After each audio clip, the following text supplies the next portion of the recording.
정확하게 알려드립니다. 지금 안 하면 진짜 당신만 거지 됩니다.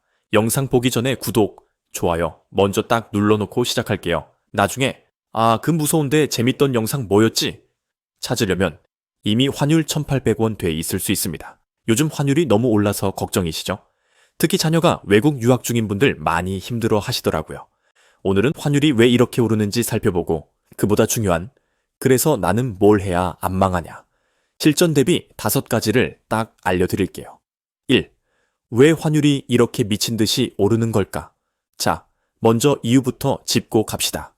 우리 동네 빵집이 하나 있어요. 매일 빵 100개씩만 구워 팔아요. 100개가 다 팔리면 문을 닫아요. 근데 손님이 200명이나 와요. 어떻게 되죠?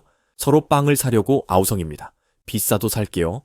빵값이 1,000원에서 2,000원, 3,000원으로 올라가도 빵이 필요하니 다들 삽니다. 반대로 빵을 갑자기 1,000개 구웠어요. 그런데 손님은 똑같이 200명만 와요.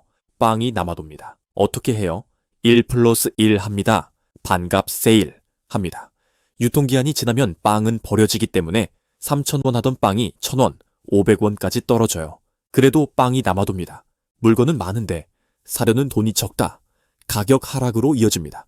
빵과 마찬가지가 우리 경제입니다. 우리 경제의 원화가 천조 돌고 있었어요.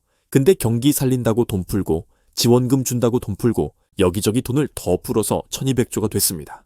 빵, 치킨, 옷, 집, 물건 수는 그대로인데 돈만 많아졌죠. 그럼 어떻게 되느냐? 돈이 많아진 만큼 가격표에 붙어있는 숫자가 같이 커집니다. 1,000원 빵이 1,200원 되고 5억 아파트가 6억 되고 이게 바로 인플레이션입니다.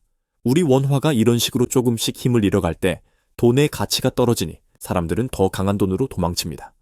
그게 달러죠.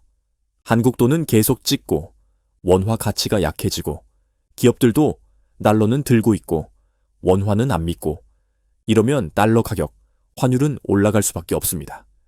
그래서 1,300원, 1,400원 하다가 1,470원까지 왔습니다. 이 기업도 부자도 조용히 달러로 도망 중입니다. 수출하는 기업들 수출이 잘 된다 하지만 우리는 원자재를 다 수입해와요. 수입은 달러로 합니다. 기업들 해외에 물건 팔면 달러 받지만 원자재 사려면 달러가 또 필요해요. 그러니 달러를 원화로 바꾸지 않아요. 바꿨다가는 달러 올라가면 더 원화를 많이 줘야 하니까 조용히 들고 갑니다. 기업뿐만 아니라 한국 부자들, 외국인 투자자들까지 조용히 달러를 더 들고 갑니다. 그럼 시장에 나오는 달러는 줄고 달러를 사려는 사람은 많아지죠. 결과는 뭡니까? 환율이 튀는 겁니다. 그래서 환율이 곧 1,500원이 넘을 것 같다고들 하는 것입니다.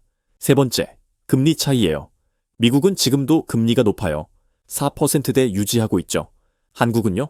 경기 살린다고 2.5%까지 내렸어요. 돈은 이자 많이 주는 곳으로 흐릅니다. 당연히 한국에서 돈이 빠져나가서 미국으로 가는 거예요.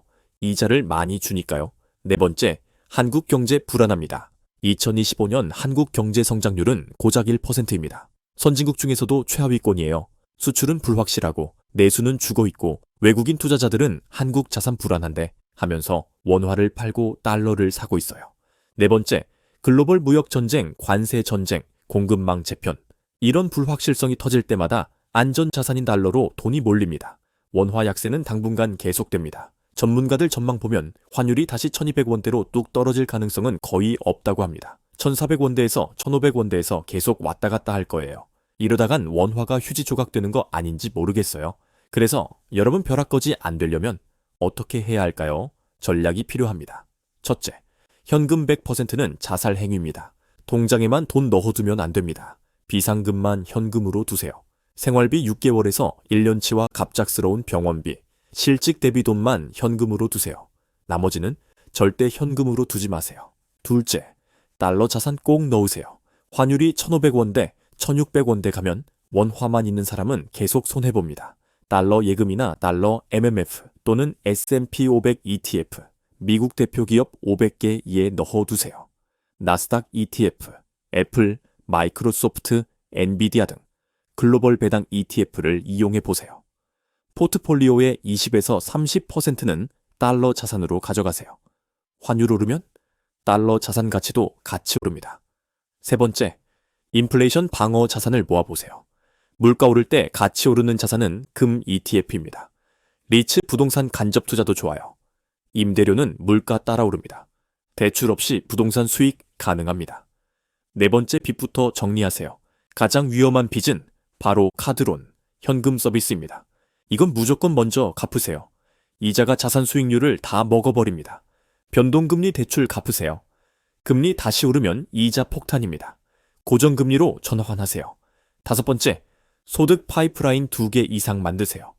가장 강력한 방어는 더 버는 것입니다. 환율, 물가, 금리는 내가 못 바꿔요. 근데 소득원의 개수는 내가 만들 수 있어요.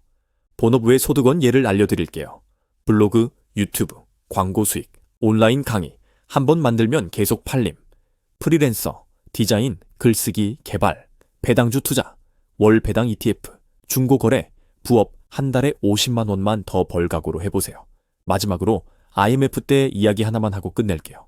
1997년 IMF 외환위기 때 똑같이 힘든 시대를 살았지만 결과는 완전히 갈렸습니다. 아무 준비 없던 사람들은 회사 한번 흔들리니까 바로 잘리고 집은 급매로 내놓고 카드빚 못 막아서 신용불량자로 떨어졌어요. 반대로 조용히 현금 조금 챙겨놓고 달러나 금, 좋은 자산을 조금이라도 들고 있던 사람들은 어땠을까요? 남들이 나 망했다 할 때 헐값에 집을 사고 주식을 사고 10년, 20년 뒤에 그때 진짜 잘 버텼다고 말하는 쪽이 됐습니다. 위기는 누구에게나 오지만 모두에게 똑같은 결과를 주진 않습니다. 지금의 환율 걱정, 물가 걱정이 10년 뒤에 그때 그냥 무서워만 하지 말고 준비해서 진짜 인생 바꿨다 이렇게 말할 수 있는 시간이 되셨으면 좋겠습니다. 환율 1,500원 시대, 패닉 상태에 빠지는 사람이 아니라 준비된 사람이 되자고요. 오늘부터 아주 조금이라도요. 구독과 좋아요 부탁드려요.